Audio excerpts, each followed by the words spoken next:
మరి కాసేపట్లో జీవీఎంసీ సమావేశం ప్రారంభం కాబోతోంది. బస్సులో జీవీఎంసీకి బయలుదేరారు కూటమి కార్పొరేటర్లు. కూటమి బలంపై ప్రస్తుతం ఉత్కంఠ కొనసాగుతోంది. తమ దగ్గర 74 మంది ఉన్నారంటోంది కూటమి. కూటమి దగ్గర మ్యాజిక్ ఫిగర్ లేదు అంటోంది వైసీపీ.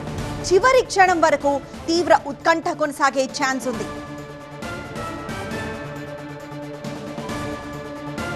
ప్రస్తుతం మనం టీవీ9 స్క్రీన్ మీద కొన్ని దృశ్యాలని చూస్తున్నాం. లెఫ్ట్ సైడ్ బాక్స్ లో కూటమి నేతలు తరలిస్తున్న ఆ దృశ్యాన్ని చూస్తున్నాం. బస్సులో వాళ్ళు బయలుదేరారు. మరోవైపు సీఎం రమేష్ స్వయాన ఆ బస్సులోనే ఆయన కూడా ప్రయాణించబోతున్న ఆ దృశ్యాల్ని మనం చూస్తున్నాం. మరి కాసేపట్లో జీవీఎంసీ సమావేశం నేపథ్యంలో బస్సులో జీవీఎంసీకి బయలుదేరారు కూటమి కార్పొరేటర్లు.